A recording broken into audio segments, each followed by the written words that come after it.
Avant de commencer, n'hésitez pas d'abonner et activer la cloche de notification et partager avec vos proches. Merci. Afrique, quel est l'ancien nom de ce continent? Considéré comme le berceau de l'humanité, l'Afrique est le continent le plus peuplé et le plus grand après l'Asie. Mais quel est l'ancien nom donné à ce continent? Avec une superficie supérieure à 30 millions de km², îles incluses, et environ 1,2 milliard d'habitants, l'Afrique est un continent riche en diversité tout à la fois ethnique, linguistique, culturelle et religieuse. C'est en effet en Afrique, considérée comme le berceau de l'humanité, que l'on a retrouvé les plus anciens vestiges de notre espèce, datant de plus de 300 000 ans. Par ailleurs, les plus grands singes africains sont les plus proches cousins de l'homme.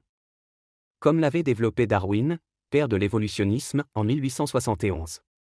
Situé de part et d'autre de l'équateur, ce continent est délimité au nord par la mer Méditerranée, à l'est par l'océan Indien et la mer Rouge, et à l'ouest par l'océan Atlantique.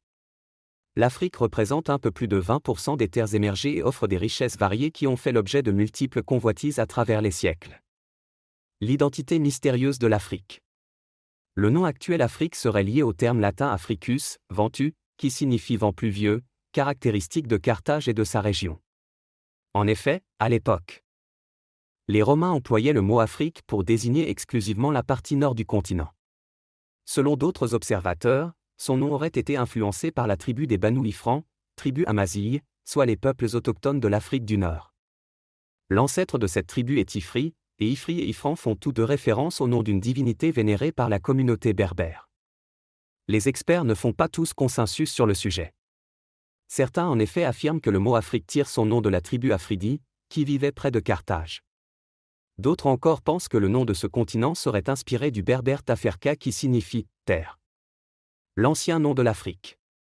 En fait, le nom originel de l'Afrique serait Tel-Kébulan qui est le plus ancien nom d'origine indigène.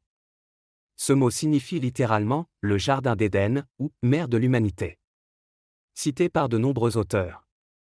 Ce terme aurait été employé par les Nubiens, les Maures, les Numides, les Carthaginois et les Éthiopiens, soit différentes populations africaines, avant la présence européenne.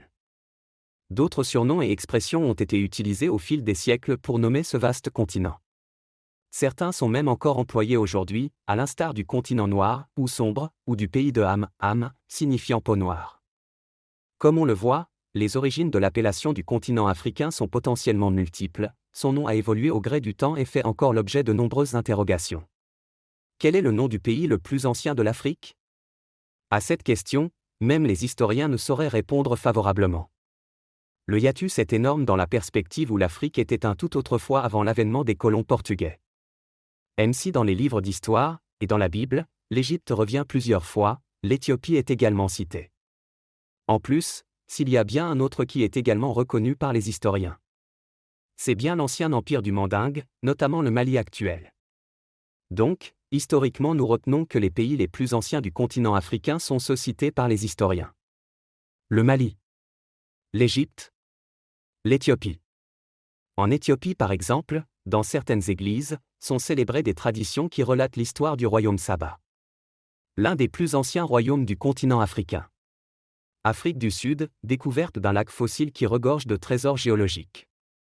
Des scientifiques ont récemment découvert un lac d'une époque géologique très reculée en Afrique du Sud, dans la région de Sutherland.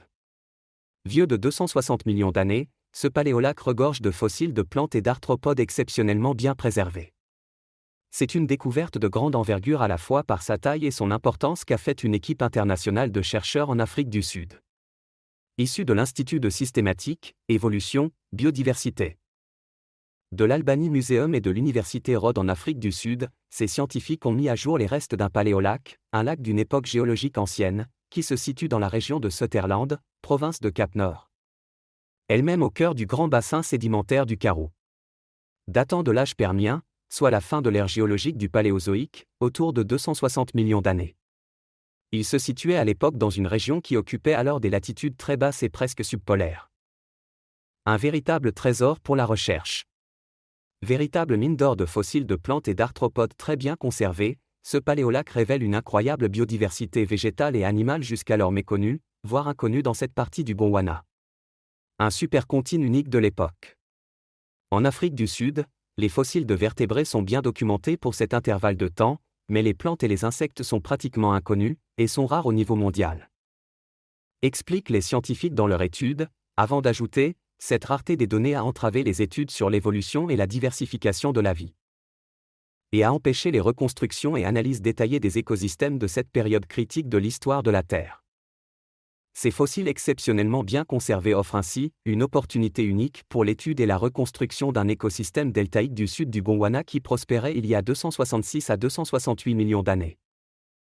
Et servira de référence écologique à haute résolution pour une meilleure compréhension des événements d'extinction du Permien.